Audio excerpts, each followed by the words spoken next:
Are you thinking about rejecting the girl? Damon's wolf asked.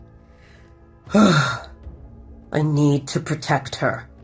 If you want to protect her, you need to keep her close, not reject her, his wolf said sternly.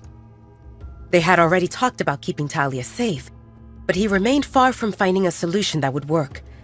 His wolf explained that without her wolf, Talia didn't feel the bond, so Damon's presence, or absence, didn't impact her.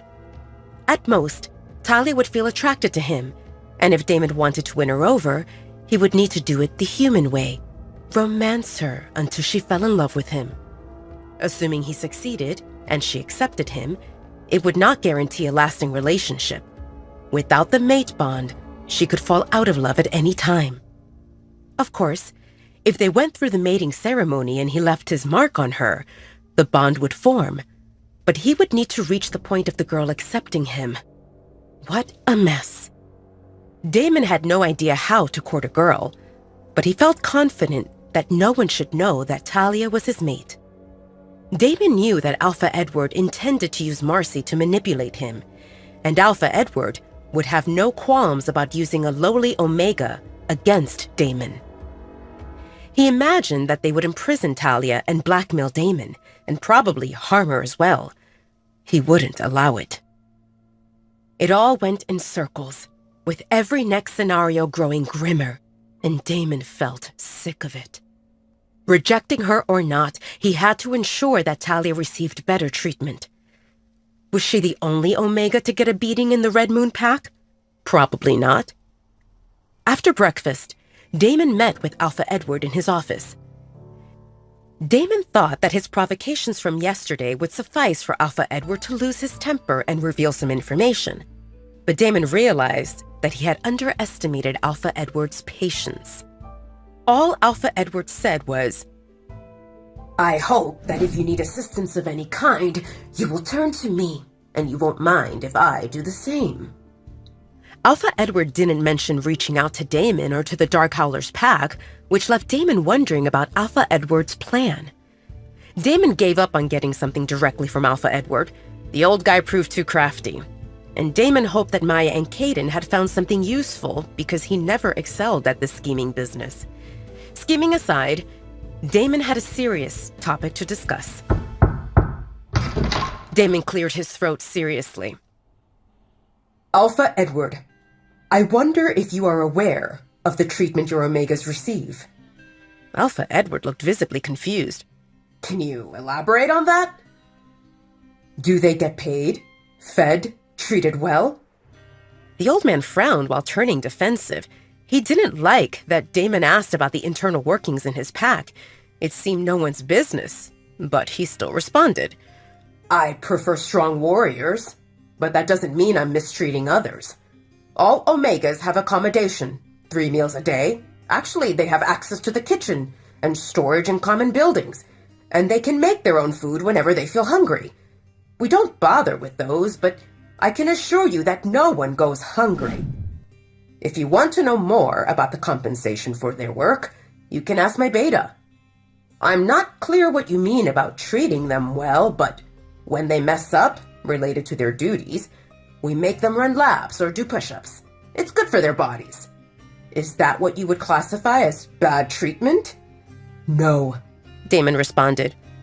But when I see an Omega looking well, and a few hours later that same girl appears all bruised up with a purple handprint on her neck, I grow worried. More than worried, enraged. Alpha Edward paused. Maybe they had some dispute among themselves. Damon scrutinized the old man while wondering if he truly remained ignorant or just acted well. Whichever it was, Damon wanted to make sure Alpha Edward knew Damon wasn't talking randomly. Let's say I believe you, and you have no idea about the mistreatment that happens under your roof. As an outsider, I don't want to meddle, so I suggest you talk to your daughter. Marcy? Damon narrowed his eyes at Alpha Edward. Luna should watch over pack members and use soft skills to deal with challenges. Beating up my people will not be tolerated. Alpha Edward looked visibly displeased. His main chip in pushing Marcy as Damon's Luna was that Marcy seemed flawless. And if Damon found dirt on Marcy in one day that he stayed here, who knew what else he could find? Alpha Edward didn't know that Marcy had harmed Talia, but he knew that Damon wouldn't make up stuff like this. Damon's words sounded too specific to be random. The old guy had collected intel on Damon for some time, and he knew this tactic. Damon would find a trait that clashed with the definition of a good Luna and blow it out of proportion. This was how Damon discredited many other women, and Alpha Edward had a bad premonition. Alpha Edward nodded solemnly. I will talk to Marcy about this. Damon smirked. I'm counting on it. Alpha Edward summoned Marcy to his study after Damon left. How is your relationship with Damon? Marcy had an idea that her father would ask about Damon, and she felt ready for this. We are getting along well. She had no intention to say that Damon had chased her out of his room last night. Do you think he has a good opinion of you? Did he invite you on a date? When will you move to the Dark Howler's pack? Did you discuss anything about your relationship and how things will work out once he leaves from here? Or will you go with him? Alpha Edward rained questions on her without giving Marcy a chance to respond.